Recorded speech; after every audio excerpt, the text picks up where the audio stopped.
Assalamualaikum warahmatullahi wabarakatuh. Kembali lagi di channel YouTube Muhammad Rizky Akbar. Pada video ini kita akan mempelajari terkait sistem peredaran darah manusia pada pembelajaran biologi. Video ini dibuat sebagai final project pada mata kuliah pengembangan bahan ajar.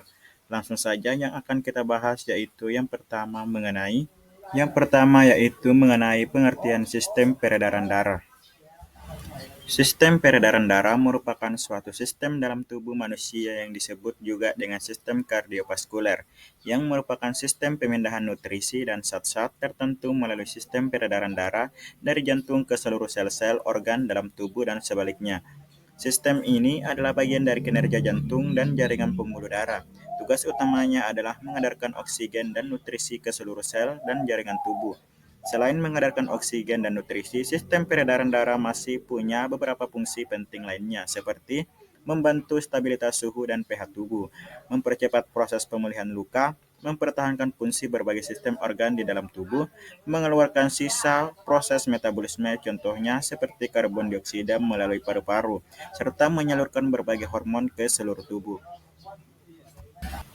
Dalam sistem peredaran darah, ada tiga komponen dalam tubuh yang terlibat, yaitu darah, pembuluh darah, dan jantung. Ketiganya saling berkaitan dan bekerja sama untuk mengedarkan darah ke setiap sel-sel di seluruh tubuh. Yang akan kita bahas yang pertama yaitu mengenai darah. Darah adalah komponen yang sangat vital.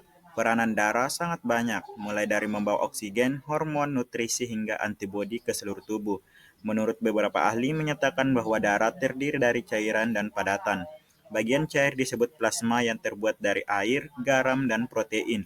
Lebih dari separuh darah dalam tubuh darah plasma. Bagian padat dalam darah mengandung sel darah merah, sel darah putih, dan trombosit. Sel darah merah mengirimkan oksigen dari paru-paru ke jaringan dan organ tubuh lainnya.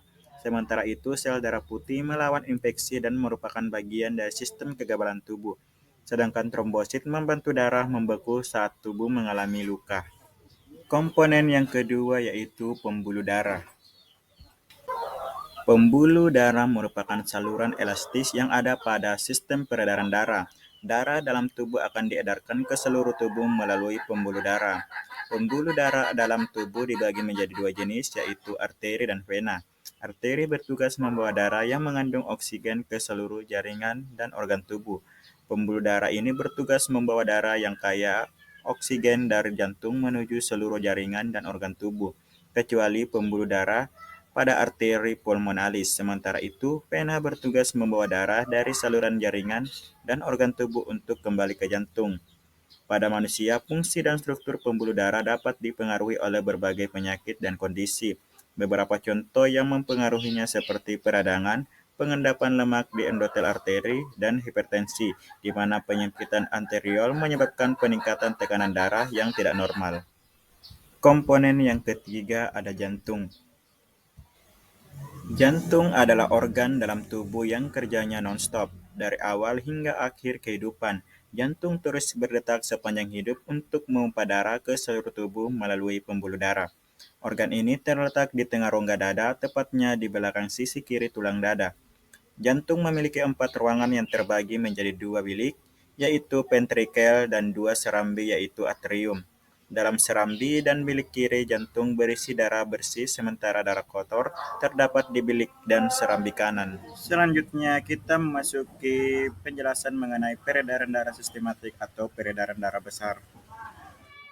Peredaran darah sistematik berfungsi membawa darah dari jantung ke seluruh bagian tubuh dan kembali lagi ke jantung. Karena itulah ia juga disebut peredaran darah besar. Sirkulasi dimulai ketika darah yang mengandung oksigen dipompa dari bilik kiri jantung menuju seluruh tubuh sampai akhirnya kembali lagi ke serambi kanan jantung. Secara sederhana, peredaran darah besar atau sistematik bisa digambarkan sebagai aliran darah dari jantung ke seluruh tubuh lalu ke jantung. Selanjutnya yaitu peredaran darah pulmonal atau peredaran darah kecil. Peredaran darah pulmonal lebih sering disebut dengan peredaran darah kecil. Hal ini karena sirkulasinya pendek, yakni dari jantung ke paru-paru dan kembali lagi ke jantung. Sirkulasi dimulai saat darah yang mengandung karbon dioksida dipompa dari bilik kanan jantung menuju paru-paru. Kemudian terjadi proses pertukaran gas yang mengubah karbon dioksida jadi oksigen di dalam darah.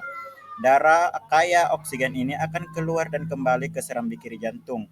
Secara sederhana, sistem peredaran darah kecil atau pulmonal merupakan peredaran darah dari jantung ke paru-paru dan kembali lagi ke jantung.